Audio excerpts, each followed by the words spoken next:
Welcome to this video lecture. This is Mark Scythian. The date today is May 5th, 2019. The title of this video lecture is Calculating Confidence Intervals for Mean or Average when the standard deviation is unknown. In statistics, a confidence interval is a type of interval estimate computed from the statistics of the observed data that might contain the true value of an unknown population parameter. So by taking random samples using an unbiased survey, most preferably from demographics unlike to each other,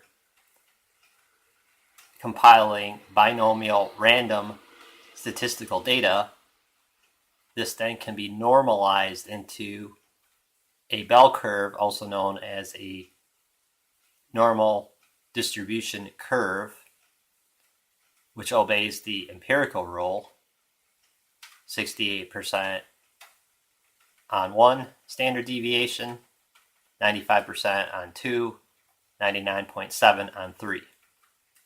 So more specifically, this video lecture will cover how to calculate confidence interval for a true average for all populations based on a sample average using one sample where the standard deviation is unknown. To make this calculation in the most efficient manner with simplicity and ease, those making this computation should own the TI-84 Texas Instruments 84 calculator, have the derived confidence interval formulas, and the sample random data, which we're going to use this one sample n is equal to 109 statistical survey. Random sample data should include at least more than 50 samples, which will then be converted into a normal distribution curve by means of the Central Limit Theorem. This formula here is the formula for confidence interval for true average for all populations based on the X bar, the X with the line over it, which is the sample average, when the standard deviation is unknown. So we can focus on this formula here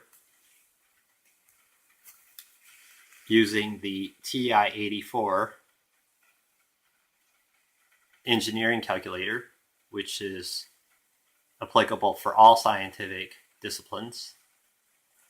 This calculation is quickly accomplished. So after you use differential equations and or the n exclamation mark functions, you can actually extract the derived equation for doing confidence intervals for one mean using one sample where the standard deviation is not known. And that is this formula here. Other types of confidence intervals will be covered in other video lectures, but for this video lecture, we are only going to cover the one sample confidence interval for true mean based on random binomial distributed survey, one sample. So here we have our X bar. This is the average of the samples taken, plus or minus the T star, which is a critical value coefficient, times the quantity of the sample standard deviation divided into the number of the square root of the number of samples. So to calculate the T star, you must select the confidence level. So let's assume we're going to stick with the 99% confidence. There may be a 1% error, one sample survey only. You can use this input function based off the inverse T of the graph function, where 99.5% of the area under the curve is selected with n minus 1 degrees of freedom. So if you have 109 samples, the degrees of freedom is 108. So here is the rest of the formula defined. So now that we have everything prepared to do this calculation, we can continue on by moving to the TI-84 calculator. Here, this particular survey is some survey involving samples of a population using 1 to 10 survey criteria. So 1 is the worst, 10 is the best. Now, statistics, mathematics is applicable to everything in both matter and energy. This may be cells and molecules, electrons through a wire, air molecules on an aircraft wing. But the idea is to calculate the probability of where they'll end up. So this is where statistics, a subset of mathematics, becomes very powerful in order to calculate where things will end up. But it is to be emphasized that the sample surveys have to be unbiased at all times. So let's just say this is a survey where 109 sample survey respondents take a survey. Let's just assume this is for some type of a product, maybe a make, model, and year of an automobile. And the question asked, on a scale of 1 to 10, how do you rate your overall satisfaction with the product? 1 being the worst, 10 being the best. So let's say you went one by one, respondent 1, respondent 2, 3, 4, on and on, but you took them from different segments of the population. Some people that love the car, some people don't even care about cars. It might be different age groups, it might be different lifestyles, different classes. But one thing in common, they all own this particular car. Then you ask them to rank on a scale of 1 to 10 their satisfaction. So let's say you went through all these different backgrounds. You spent a week on the survey and you did it without any bias. These would be binomial random surveys. So the curve would have binomial distribution, implying many different outliers. So if you did a box plot analysis on these statistics, you would get all sorts of outliers, a skewed graph. But the goal of the confidence interval is to adjust those within mathematical limitations to a normal bell curve. So now if you went out and sampled 5 billion people with the same car, you would get the same result just by sampling 109 samples. But the survey must be unbiased. So let's say over some time you went about and you got all this statistical data on surveys. And as you can see, it's kind of mostly on the low end. The first person pretty much liked the car. Most of them are kind of low, like 1, 3, moderate, 9. We got a few people like 33, 8.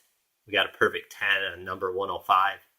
But it's mostly kind of low end on a scale of 1 to 10. But we want to know what overall ranking this car has for all population groups. That's the true average. That's called the mu, the Greek letter mu.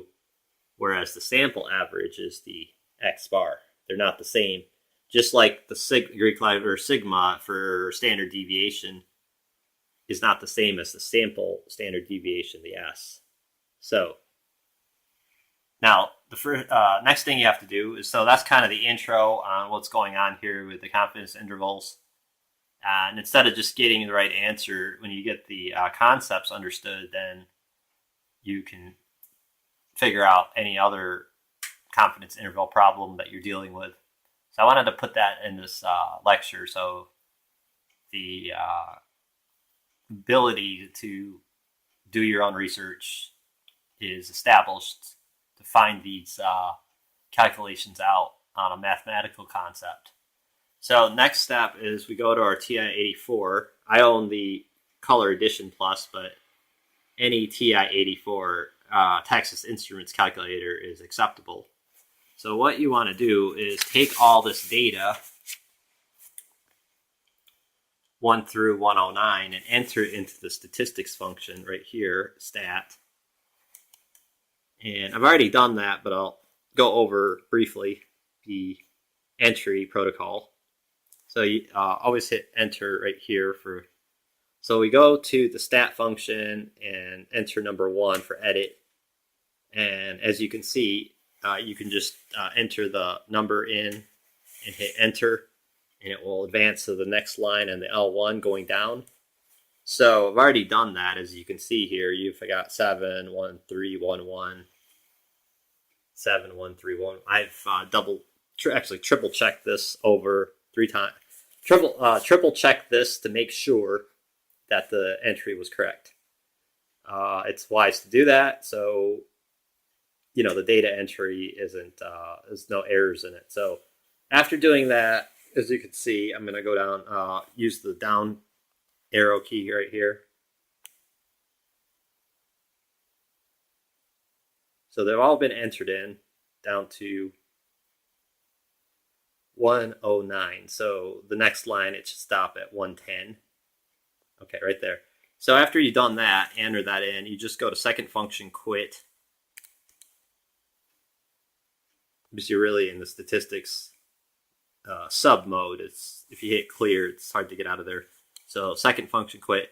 Okay, now what you do is go back to the stat function again.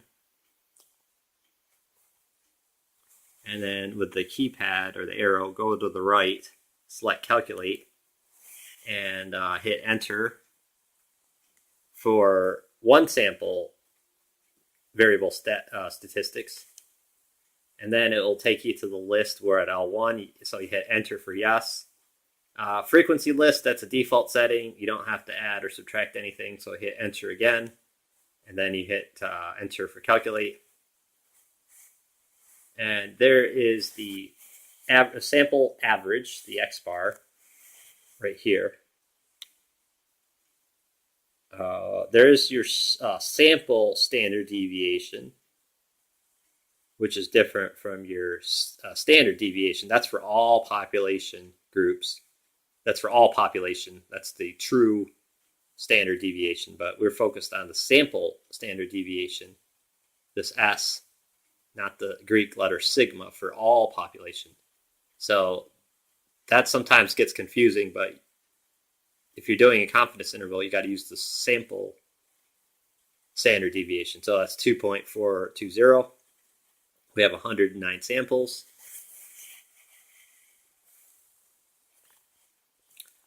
It'll also provide the min-max values and the upper and lower quartiles and the median.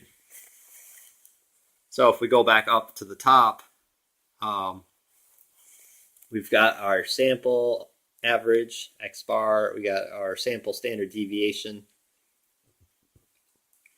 We've got our N. So I went ahead and recorded all that data here.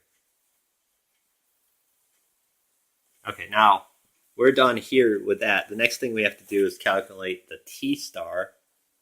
And we're going to do 99% confidence interval. So we have to access the inverse T function and use 0.995 area under the curve, n-1 degrees of freedom. So again, you can hit the second function, quit, and then go here to second function, vars, but that's going to access the distribution curve functions. So you hit the vars button, second function vars, and then use the keypad, go down to inverse T, number 4, and hit enter. Of course, I already worked this problem out, but we have, for 99% confidence level, the T star is inverse T 0.995, area under the curve, degree of freedom n-1. So all we do is enter in 0.995, hit the enter button, 109 samples minus 1, that's 108 degrees of freedom. Hit enter again, and enter one more time. So we got a t-star of 2.6221. And I've recorded that right here, 2.6221. So now we have our formula here. There really should be parentheses before the t-star, including this whole quantity, because we have to do this calculation first to obey the orders of operations mathematically. So go over here. We have 2.6221 t-star times the quantity of the sample standard deviation s, go back here, divided into the square root of the number of samples. So 2.42 divided into the square root of 109. Compute that first, then multiply it times the 2.6221. And then this will calculate your margin of error, that 0.6077, 86, 94, 52. Then you take the sample average, the x bar, 3.22, plus or minus that. So always start with a minus, 3.22 minus the margin of error, 2.61, 3.22 plus the margin of error, 3.83. So with 99% confidence, we can say all population groups taking the same survey would come with a result of 2.61 to 3.83 rank on a scale of 1 to 10. So here is the conclusion. We are 99% confident that all survey models pertinent to given survey topic on a 1 to 10 scale are between 2.61 and 3.83. So if we want to find that middle range, you're just curious, one middle range, median and mean, where like you take a bell curve, and the bell curve is when the median and the average are identical. So all you have to do is just take 3.83, subtract 2.61, divide that difference by 2, and then add it to 2.61. So if you're going to answer the question with 99% confidence, it's about a rank number 3 on a scale of 1 to 10. So you see how powerful the mathematical statistical modeling is, that you can take random samples from an unbiased survey, and then if you had unlimited time and money and you wanted to poll 5 billion people with the same make, model, and year of car, you're going to end up getting this 3.2 rank when you do the calculation. So this is why the confidence interval is so powerful, based on how you set the survey up. And this one only focuses on true mean using one sample when the standard deviation is not known.